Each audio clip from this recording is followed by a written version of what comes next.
Hello all, welcome to ISAT Interface Schooling and Technologies Davanagere. Myself Raghu Gurumurthy, software developer and IT trainer. So ಇವಾಗ ನಾವು ನಮ್ಮ DBMS Explained in Kannada video series ನ ಆರನೇ ಕ್ಲಾಸಲ್ಲಿ ಇದೀವಿ. ಇಲ್ಲಿ ನಾವು ಡಿಸ್ಕಸ್ ಮಾಡ್ತಾ ಇರೋ ಕಾನ್ಸೆಪ್ಟ್ ಯಾವುದಪ್ಪ ಅಂದ್ರೆ ಫೈಲ್ ಸಿಸ್ಟಮ್ ವರ್ಸಸ್ DBMS. ಅಂದ್ರೆ ಫೈಲ್ ಸಿಸ್ಟಮ್ ಅಂದ್ರೆ ಏನು ಅನ್ನೋದನ್ನ ನಾವು ಡಿಸ್ಕಸ್ ಮಾಡ್ತೀವಿ. ಅದಾದ್ಮೇಲೆ DBMS ಜೊತೆ ಫೈಲ್ ಸಿಸ್ಟಮ್ ನ ಕಂಪೇರ್ ಮಾಡ್ತಾ ಹೋಗ್ತೀವಿ. ಅದ್ರದ್ದು ಡಿಸ್ಅಡ್ವಾಂಟೇಜಸ್ ಏನಿದೆ ಫೈಲ್ ಸಿಸ್ಟಮ್ ಅನ್ನೋದನ್ನ ನಾವು ಇಲ್ಲಿ ಸ್ಟಡಿ ಮಾಡ್ತಾ ಇದ್ದೀವಿ. ಸೊ ಇಲ್ಲಿ ಏನ್ ಹೇಳ್ತಾ ಇದ್ದಾರೆ, ಈ ಫೈಲ್ ಸಿಸ್ಟಮ್ ಇವತ್ತಿಗೂ ನಾವು ಒಂದಿಷ್ಟು ಸ್ಟ್ಯಾಂಡರ್ಡ್ ಅಥವಾ ಕನ್ವೆನ್ಷನಲ್ ಆಪರೇಟಿಂಗ್ ಸಿಸ್ಟಮ್ ಅಲ್ಲಿ ಯೂಸ್ ಮಾಡ್ತಾ ಇದೀವಿ ಅಂತ ಹೇಳ್ತಾ ಇದ್ದಾರೆ. That is what first point. Okay, so second point ಅಲ್ಲಿ ಏನ್ ಹೇಳ್ತಾ ಇದ್ದಾರೆ, the system stores permanent records in various files and it needs different application programs to extract records from and add records to the appropriate files ಅಂತ ಹೇಳ್ತಾ ಇದ್ದಾರೆ. ಅಂದ್ರೆ file system ಯಾವ ರೀತಿ ವರ್ಕ್ ಮಾಡುತ್ತೆ ಅನ್ನೋದು ಹೇಳ್ತಾ ಇದ್ದಾರೆ.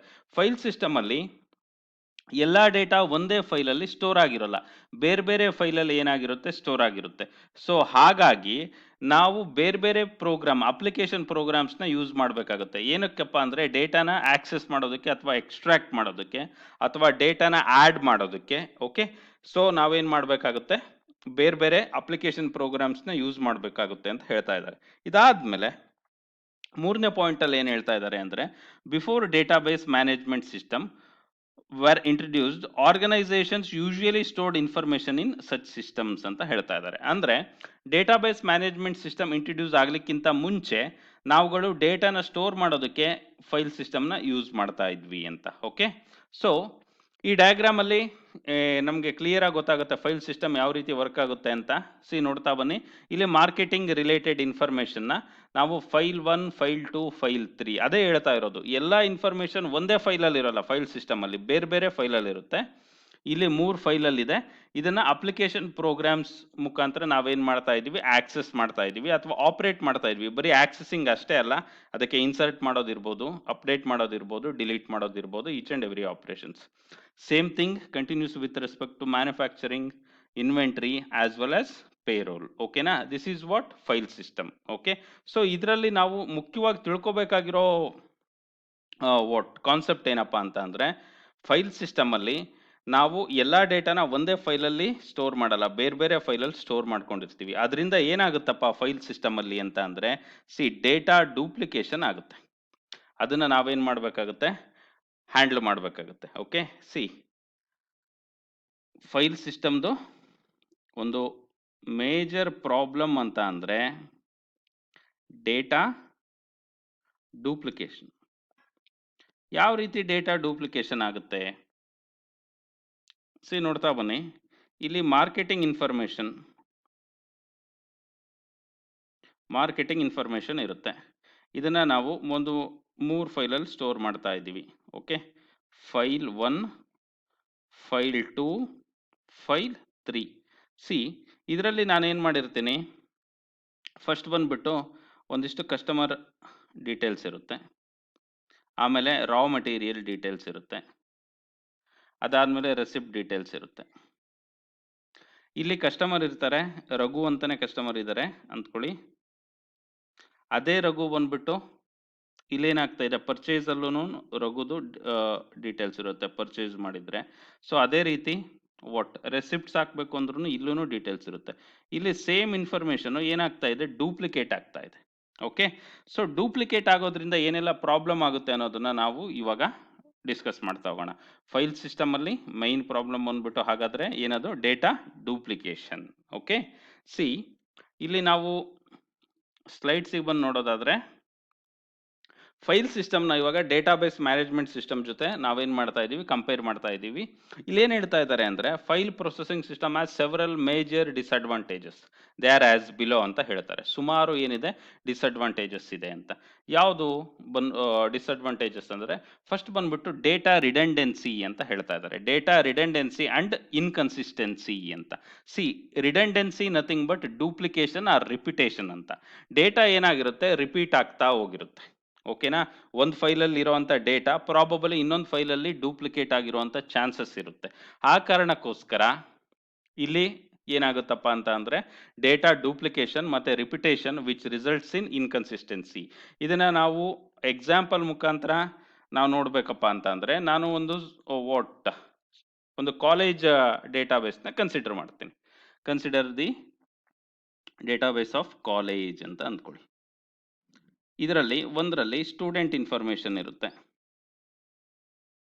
Okay, student information. ಇನ್ನೊಂದರಲ್ಲಿ ಬಂದ್ಬಿಟ್ಟು ಫೀಸ್, ಇನ್ನೊಂದರಲ್ಲಿ ಬಂದ್ಬಿಟ್ಟು ಮಾರ್ಕ್ಸ್. ಓಕೆನಾ? These are what 3 files.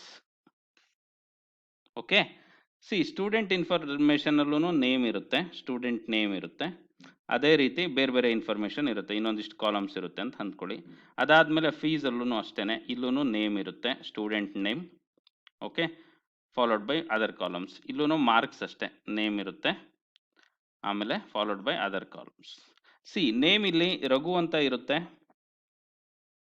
Okay, ಇದರಲ್ಲೂ ರಘು ಅಂತಾನೆ ಇರುತ್ತೆ, ಇಲ್ಲೂ ರಘು ಅಂತಾನೆ ಇರುತ್ತೆ. ಸಪೋಸ್ ನಾನೇನು ಮಾಡಿದೆ, ನೇಮ್ನ ಆಲ್ಟರ್ ಮಾಡಿಕೊಂಡೆ. ಇದರಲ್ಲಿ ಬರೀ ಫಸ್ಟ್ ನೇಮ್ ಇತ್ತು, ಇಲ್ಲಿ ನಾನು ಅಪ್ಡೇಟ್ ಮಾಡಿದೆ, ಏನಂತ ರಘು ಗುರುಮೂರ್ತಿ ಅಂತ ಅಪ್ಡೇಟ್ ಮಾಡಿದೆ. ಸಿ ಫೈಲ್ ಸಿಸ್ಟಮಲ್ಲಿ ಇಲ್ಲಿ ಒಂದು ಫೈಲಲ್ಲಿ ಅಪ್ಡೇಟ್ ಮಾಡಬೇಕು, 2 ಫೈಲಲ್ಲಿ ಅಪ್ಡೇಟ್ ಮಾಡಬೇಕು, ಮತ್ತು 3 ಫೈಲಲ್ಲಿ ಅಪ್ಡೇಟ್ ಮಾಡಬೇಕು. ಒಂದು ಹತ್ರ ಅಪ್ಡೇಟ್ ಆಯಿತು, ಇನ್ನೆರಡು ಹತ್ರ ಸಪೋಸ್ ಆಗಲಿಲ್ಲ ಅಂದರೆ which results in inconsistency. Okay, this is what data inconsistency. ಇದಕ್ಕೆ ಮೈನ್ ರೀಸನ್ ಏನಪ್ಪ ಅಂದರೆ ಡೇಟಾ ಡೂಪ್ಲಿಕೇಶನ್. ಡೇಟಾ ಡೂಪ್ಲಿಕೇಟ್ ಆಗಿದೆ 3 ಫೈಲಲ್ಲಿ, ಹಾಗಾಗಿ ಸೊ ಪ್ರಾಬಬಲಿ ಎಲ್ಲಾದರೂ ಮಿಸ್ ಆಗುವಂಥ ಚಾನ್ಸಸ್ ಇರುತ್ತೆ ಅಂತ ಹೇಳ್ತಾ ಇದ್ದಾರೆ. ಓಕೆ, ಲೇಟರ್ ನೆಕ್ಸ್ಟ್ ಪಾಯಿಂಟ್ ಏನು ಹೇಳ್ತಾ ಇದ್ದಾರೆ ಅನ್ನೋದನ್ನ ನಾವು ನೋಡ್ತಾ ಹೋಗೋಣ. ಡಿಫಿಕಲ್ಟಿ ಇನ್ ಆಕ್ಸೆಸಿಂಗ್ ಅಂದರೆ ರೀಡಿಂಗ್ ಆರ್ ರಿಟ್ರೀವಿಂಗ್ ಡೇಟಾ ಅಂತ ಹೇಳ್ತಾ ಇದ್ದಾರೆ. ಡೇಟಾ ಯಾವಾಗ ಡೂಪ್ಲಿಕೇಟ್ ಆಗಿರುತ್ತೋ ಆವಾಗ ನಾವು ಅದನ್ನು ಆಕ್ಸೆಸ್ ಮಾಡೋದು ತೊಂದರೆ ಆಗುತ್ತೆ. ಯಾಕೆಂದರೆ 3 ಹತ್ರದಿಂದ ನಾವು ತಗೋಬೇಕಾಗುತ್ತೆ. ಒಂದು ಹತ್ರ ಅಪ್ಡೇಟ್ ಆಗಿದೆ, ಇನ್ನೊಂದು ಹತ್ರ ಅಪ್ಡೇಟ್ ಆಗಿಲ್ಲ. ಈ ಥರ ಎಲ್ಲ ಇಶ್ಯೂಸ್ ಇದ್ದಾಗ ಡೇಟಾನ ಆಕ್ಸೆಸ್ ಮಾಡೋದು ಆಟೋಮೆಟಿಕಲಿ ಏನಾಗುತ್ತೆ, which results in difficulties. So ಅದಾದ್ಮೇಲೆ ಏನು ಹೇಳ್ತಾ ಇದ್ದಾರೆ, ಡೇಟಾ ಐಸೋಲೇಷನ್ ಅಂತ ಹೇಳ್ತಾ ಇದ್ದಾರೆ. ಏನು data isolation? Same diagram apply ಆಗುತ್ತೆ. ಇಲ್ಲಿ ನೋಡ್ತಾ ಬನ್ನಿ, ಇಲ್ಲೊಂದು ಹತ್ರ ಡೇಟಾ ಇರುತ್ತೆ, ಇಲ್ಲೊಂದು ಹತ್ರ ಡೇಟಾ ಇರುತ್ತೆ, ಇಲ್ಲೊಂದು ಹತ್ರ ಡೇಟಾ. ಸಿ ಬಟ್ ಇದೆಲ್ಲ ಡೇಟಾ ಬಂದ್ಬಿಟ್ಟು ಯಾರ್ದಿರುತ್ತಪ್ಪ ಅಂತ ಅಂದರೆ ಒಬ್ಬ ಸ್ಟೂಡೆಂಟ್ದೇ ಇರುತ್ತೆ ಇಲ್ಲಿ. ಓಕೆ, ಇಲ್ಲಿ ರಘು ಅಂತ ಇದೆ, ಅದೇ ಸ್ಟೂಡೆಂಟ್ ಫೀಸ್ ಇದೆ, ಅದೇ ಸ್ಟೂಡೆಂಟ್ ಮಾರ್ಕ್ಸ್ ಇದೆ. ಅರ್ಥ ಆಗ್ತಾ ಇದೆಯಾ? ಸೊ ಈ ರೀತಿ ಇದ್ದಾಗ ಏನಾಗುತ್ತೆ ಅಂತ ಹೇಳ್ತಾ ಇದ್ದಾರೆ ಅಂದರೆ ಡೇಟಾ ಐಸೋಲೇಷನ್ ಆಗಿರುತ್ತೆ, ಸಪರೇಟ್ ಆಗಿರುತ್ತೆ, ಡೇಟಾ ಸ್ಕ್ಯಾಟರ್ ಆಗಿರುತ್ತೆ. That is also on issue ಅಂತ ಹೇಳ್ತಾ ಇದ್ದಾರೆ. ಅದಾದಮೇಲೆ ಇಂಟಿಗ್ರಿಟಿ ಪ್ರಾಬ್ಲಮ್. ಏನು ಇಂಟಿಗ್ರಿಟಿ ಅಂದರೆ ಹೋಲ್ನೆಸ್ ಅಂತ, ಅಂದರೆ ಕಂಬೈನ್ ಆಗಿ ನಾವು ಡೇಟಾನ ಕನ್ಸಿಡರ್ ಮಾಡ್ಕೋಬೇಕು ಯಾವುದಾದ್ರೂ ಏನು ಆಪರೇಷನ್ಸ್ಗೆ ಅಂದಾಗ which results in problem because data is isolated. Next atomicity problem ಅಂತ ಹೇಳ್ತಾ ಇದ್ದಾರೆ. ಏನು ಆಟೋಮಿಸಿಟಿ ಪ್ರಾಬ್ಲಮ್ ಅಂತ ಅಂದರೆ, ಇವಾಗ ಈ ಫೈಲ್ ಸಿಸ್ಟಮ್ ನೋಡ್ತಾ ಬನ್ನಿ. ಇದರಲ್ಲಿ ಏನೋ ಆಪರೇಷನ್ ಮಾಡ್ತಾ ಇರ್ತೀನಿ ಎಲ್ಲ ಫೈಲ್ಸಲ್ಲೂ. ಆಪರೇಷನ್ ಮಾಡಬೇಕಾದ್ರೆ ಸಪೋಸ್ ಏನೋ ಸಿಸ್ಟಮ್ ಫೇಲ್ ಆಯಿತು ಅಂತ ಅಂದ್ಕೊಳ್ಳಿ. ಸಿಸ್ಟಮ್ ಫೇಲ್ ಆದಾಗ ಒಂದು ಹತ್ರ ಅಪ್ಡೇಟ್ ಆಗಿರುತ್ತೆ, ಇನ್ನೊಂದು 2 ಹತ್ರ ಅಪ್ಡೇಟ್ ಆಗಿರಲ್ಲ, ವಿಚ್ ರಿಸಲ್ಟ್ಸ್ ಇನ್ ಆಟೋಮಿಸಿಟಿ ಪ್ರಾಬ್ಲಮ್. ಈ ಆಟೋಮಿಸಿಟಿ ಪ್ರಾಬ್ಲಮ್ನ DBMS ಅಲ್ಲಾದರೆ ಏನು ಮಾಡ್ತೀವಿ ನಾವು, ರೋಲ್ ಬ್ಯಾಕ್ ಮಾಡ್ತೀವಿ. ಅಂದರೆ ನಾವು ಏನು ಮಾಡಿರ್ತೀವಿ ಅದನ್ನು ಅಂಡು ಮಾಡೋದ್ರ ಮುಖಾಂತರ ಅಚೀವ್ ಮಾಡ್ತೀವಿ. ಬಟ್ ಇಲ್ಲಿ ಫೈಲ್ ಸಿಸ್ಟಮಲ್ಲಿ ಏನಾಗುತ್ತೆ, which results in issue because of data is duplicated in many files. Okay, so ಇದಾದಮೇಲೆ ನೆಕ್ಸ್ಟ್ ಬಂದ್ಬಿಟ್ಟು ಕನ್ಕರೆಂಟ್ ಆಕ್ಸೆಸ್ ಅನಾಮಲೀಸ್ ಅಂತ ಹೇಳ್ತಾ ಇದ್ದಾರೆ. ಅಂದರೆ ಸೈಮಲ್ಟೇನಿಯಸ್ ಆಗಿ ಡೇಟಾನ ಆಕ್ಸೆಸ್ ಮಾಡಬೇಕಪ್ಪ ಅಂದರೆ ವಿಚ್ ರಿಸಲ್ಟ್ಸ್ ಇನ್ ಪ್ರಾಬ್ಲಮ್. ಯಾವ ರೀತಿ ಅಂತ ನೋಡ್ತಾ ಬಂದರೆ, ನೋಡ್ತಾ ಬನ್ನಿ, ಈ ಸಿಂಗಲ್ ಯೂಸರ್ ಸಿಸ್ಟಮ್ ಮತ್ತು ಮಲ್ಟಿ ಯೂಸರ್ ಸಿಸ್ಟಮ್ ಅಂತ ಇರುತ್ತೆ.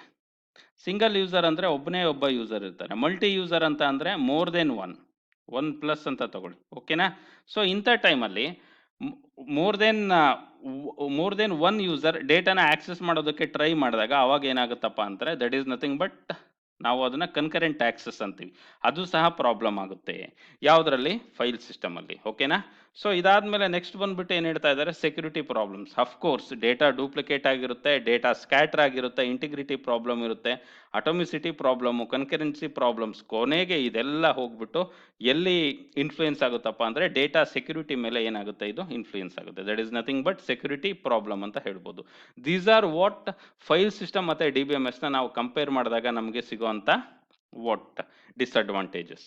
ಇದಾದ್ಮೇಲೆ ನೆಕ್ಸ್ಟ್ ಬರೋದಾದ್ರೆ ಇಲ್ಲಿ ಕ್ವಶನ್ಸ್ ನೋಡ್ತಾ ಹೋದ್ರೆ mention the problem of file system over DBMS ಅಂತ ಅಂದ್ರೆ ಇಲ್ಲಿ ನಾವು ಹಿಂದೆ ನೋಡಿದ್ವಲ್ಲ, these are what the problems. Okay, that's it for today. Thank you all, have a nice day.